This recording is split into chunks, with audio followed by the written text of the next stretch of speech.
raf'id darajah wa i'la'id thaqafah al-islamiyah. Asyhadu an la ilaha illallah wa asyhadu anna Muhammadan abduhu wa rasuluh. Allahumma fasalli wa sallim ala nabiyyina Muhammadin wa ala alihi wa ashabihi. Amma ba'd. Bapak Kepala Sekolah dan jajaran, para guru, para wali murid, Bapak, Ibu-ibu, dan anak-anak yang saya cintai dari SD 6 Gadung, Surabaya. Kalian tinggal di ibu kota Jawa Timur, Surabaya. Dan kalian sekarang ini sedang menjadi siswa di sekolah kita SD Muhammadiyah 6 Gadung. Emang. Ada seorang anak yang jauh tinggal di kawasan pedalaman, yaitu tinggal di Parepare, Sulawesi Selatan. Nah, di kawasan itu, ya, sekian puluh tahun yang lampau, ada seorang anak SD yang fisiknya kecil. Nah, kemudian anak itu punya cita-cita yang sangat tinggi. Setelah dari Pare itulah kemudian dia meneruskan sekolah-sekolahnya, masuk kuliahnya, bahkan kemudian kuliah di Jerman. Dan nama anak itu pasti kalian sudah tahu, yaitu B.J. Habibie. Nah, B.J. Habibie itu bahkan akhirnya menjadi presiden Republik Indonesia. Membuat pesawat. Menjadi warga negara kehormatan juga di Jerman. Beliau memiliki teori sekitar terbang. Teorinya itu lalu dipraktekkan oleh berbagai perusahaan pesawat di dunia ini. Dengan kata lain, anak yang dari pedalaman tadi itu, dari Pare tadi itu, ya, sekian puluh tahun yang lampau, akhirnya menjadi orang yang penting. Kita berdoa moga-moga beliau sekali lagi mendapatkan rahmat Allah, mendapatkan ampunan Allah, masuk di surga Allah. Itu adalah Amin. orang besar kita, yaitu B.J. Habibie. Nah, kalian sekarang ini bahkan tinggal di ibu kota provinsi. Dengan kata lain, kalian jauh melampaui beliau untuk start sekarang ini. Untuk memulai garis ke depan sejarah hidup kalian semuanya ini ke depan. Maka ambillah hikmah dari perjalanan anak negeri, bahkan dari kawasan Sulawesi seperti itu, toh kemudian bisa menjadi Indonesia yang terbaik, bahkan juga sekali lagi mendapatkan penghargaan sebagai warga negara penghormatan, yaitu di Jerman. Itu semuanya ada perjalanan yang sangat panjang. Pastilah beliau punya cita-cita besar. Dan kalian semuanya sekali lagi harus punya cita-cita besar. Punya al-iradah al-kubro. Seorang ulama penting kontemporer Yusuf Qaradawi.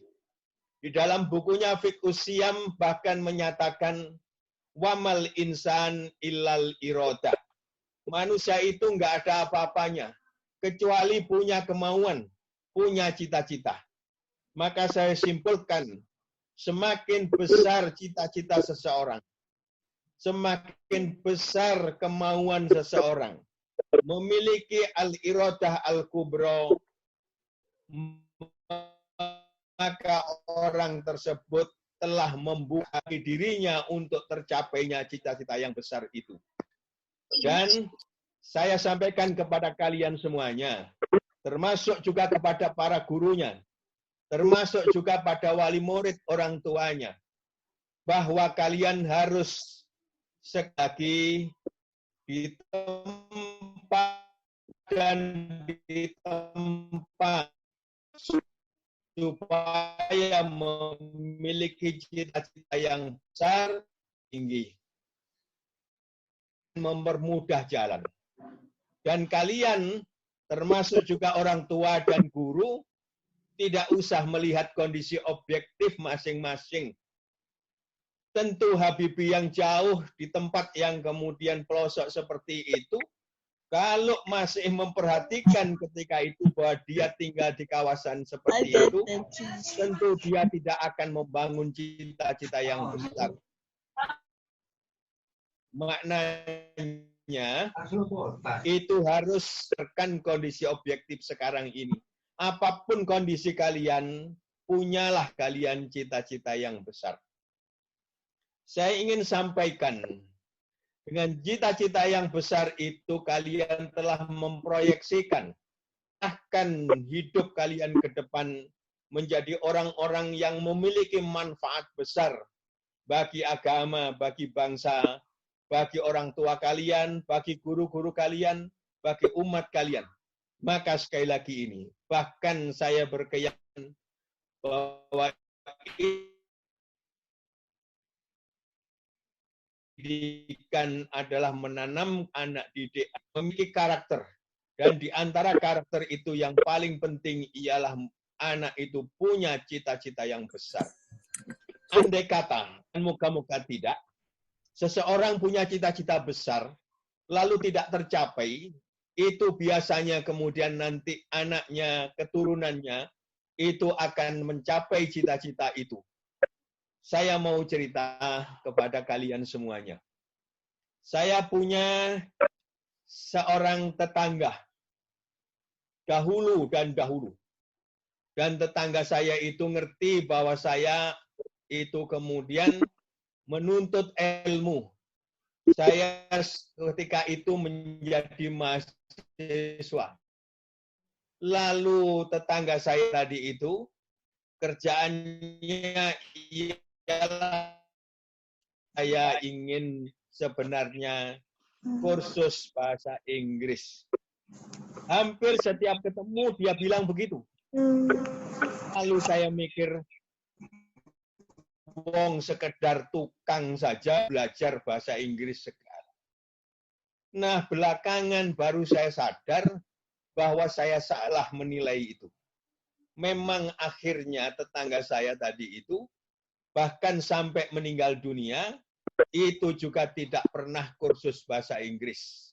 Artinya cita-cita besarnya, kemauan besarnya tidak tercapai. Tapi tahukah kalian bahwa kemudian di antara anaknya, ya, bahkan sekian banyak anaknya itu lalu sarjana. Dan memang tidak dibiayai oleh bapak itu.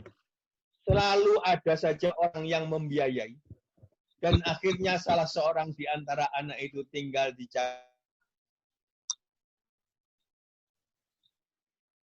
Lalu ke kuliah lagi, setelah S1 mengambil kuliah di Jember, di UNED, kemudian kuliah ke Jerman. Coba bayangkan, anak tukang kayu, lalu anak tersebut bisa kuliah di Jerman. Hampir pasti karena bapaknya punya cita-cita tinggi. Hampir pasti ketika kuliah di Jerman, kalau tidak menggunakan pengantar bahasa Jerman, boleh jadi menggunakan bahasa Inggris. maknanya menggunakan bahasa asing, persis seperti yang dicita-citakan oleh orang tuanya. Karena itu sebagai orang tua, sekali lagi, punyalah cita-cita yang besar, termasuk menyalahkan anaknya, itu cita-cita itu.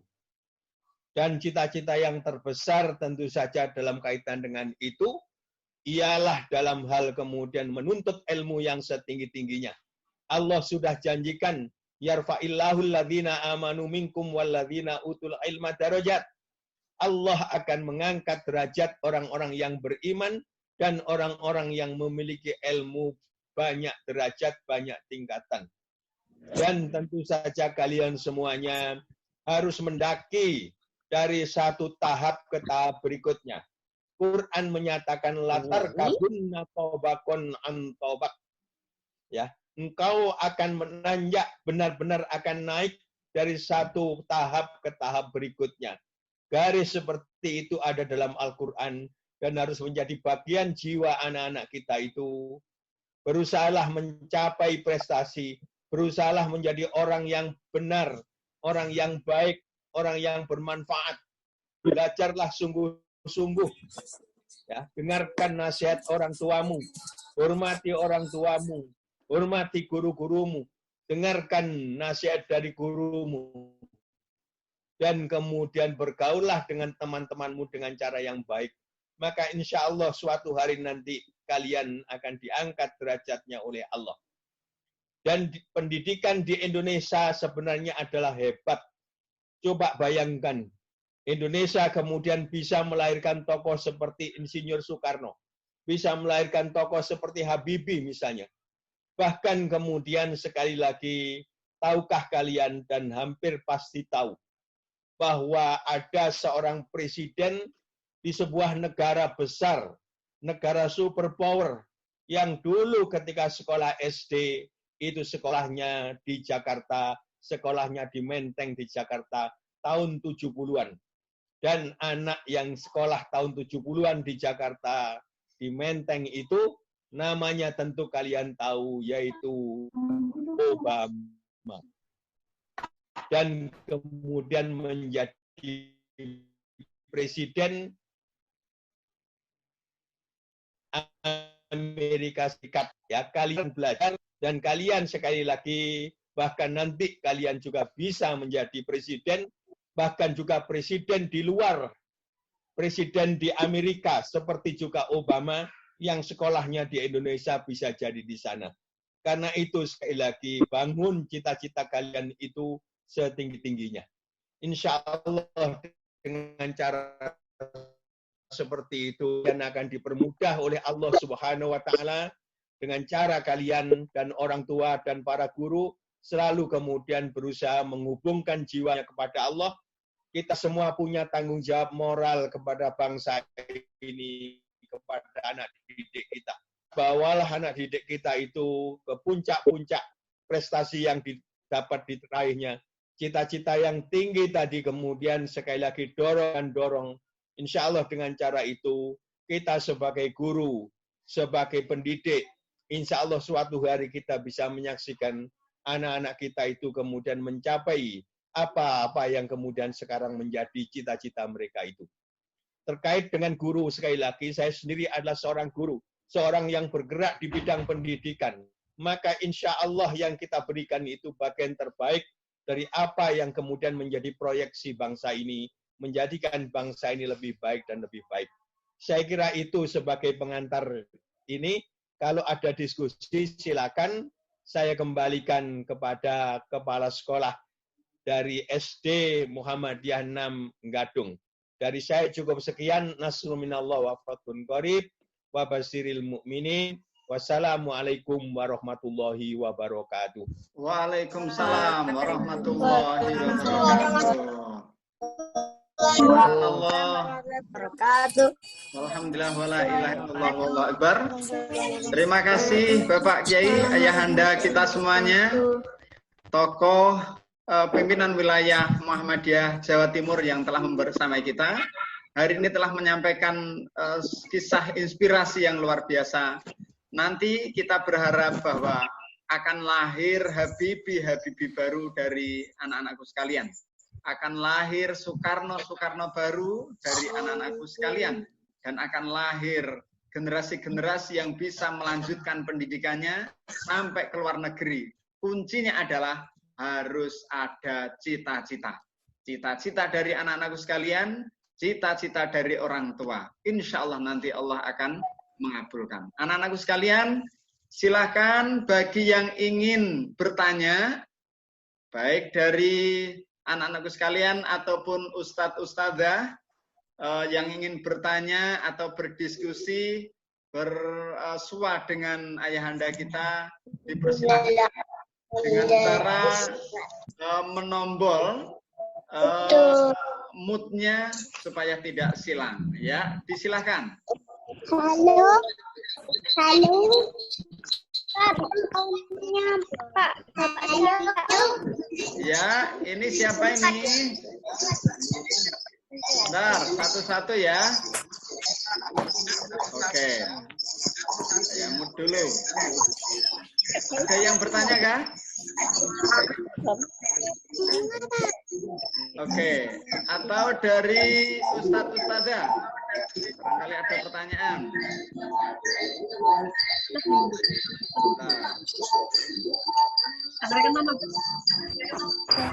Dari ayah bunda, silakan yang bertanya.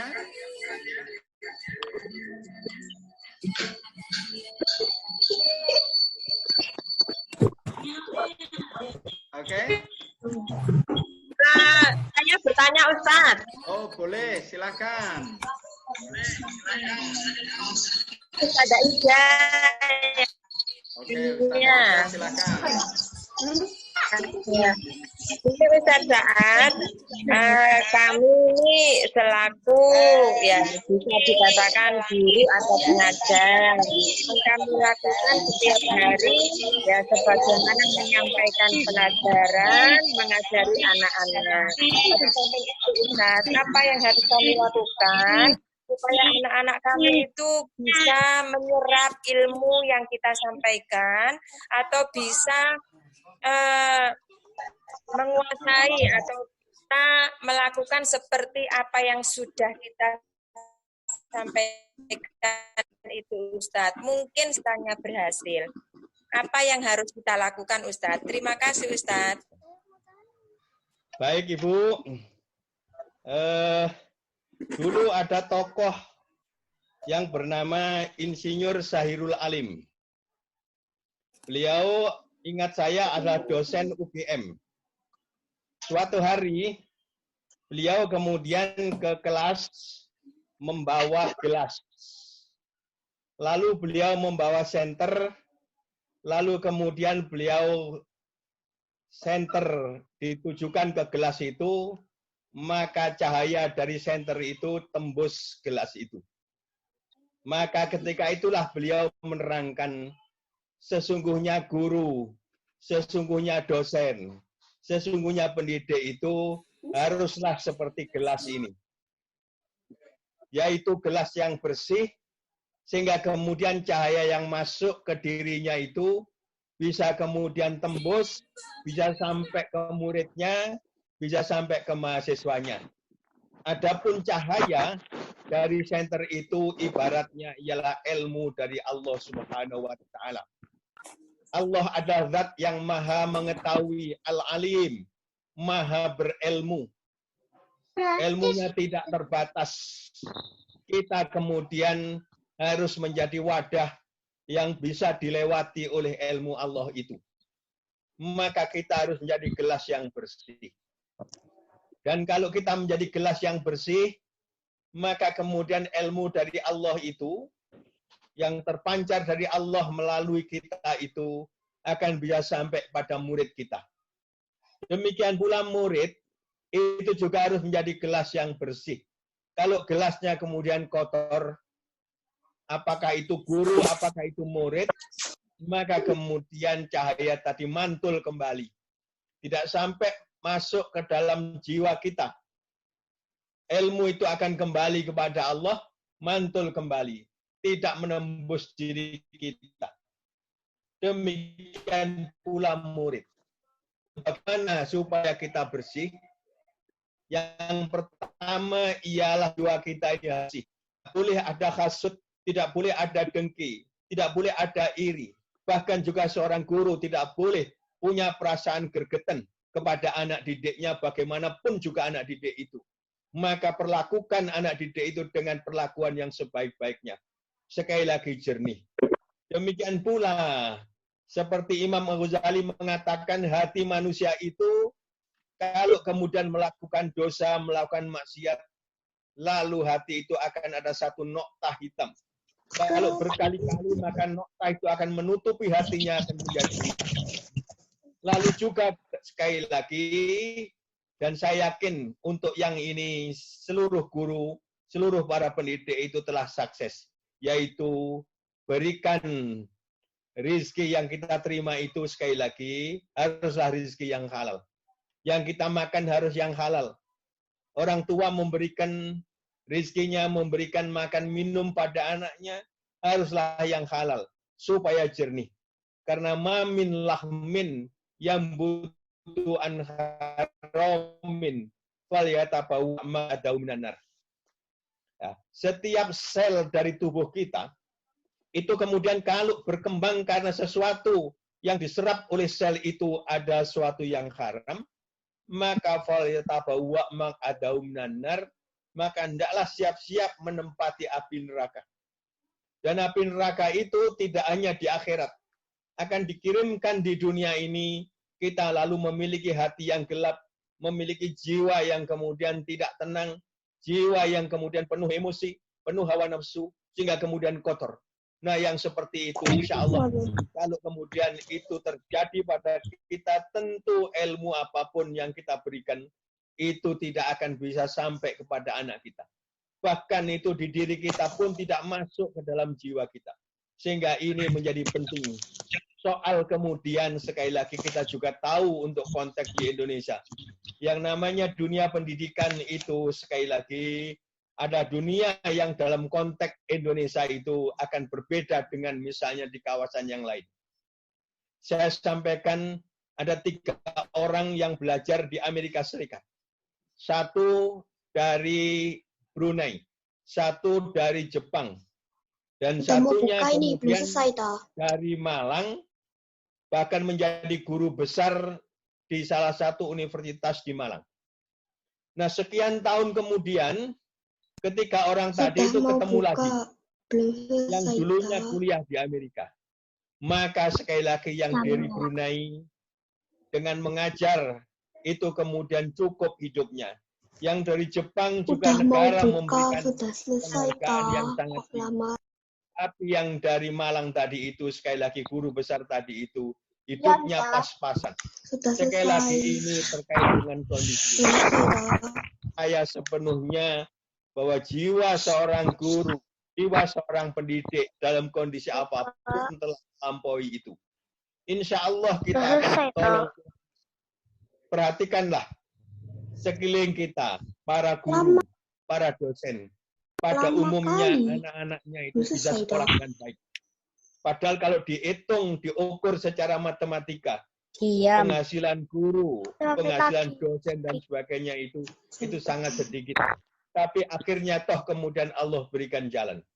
Saya ingin mengakhiri ya apa yang saya sampaikan ini dengan cerita.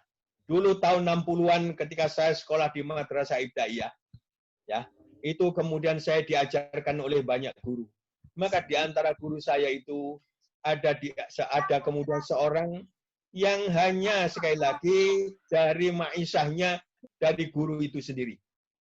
Tidak punya penghasilan yang lain, istrinya tidak bekerja, punya anak 5, lalu belakangan anak-anaknya itu semuanya sarjana.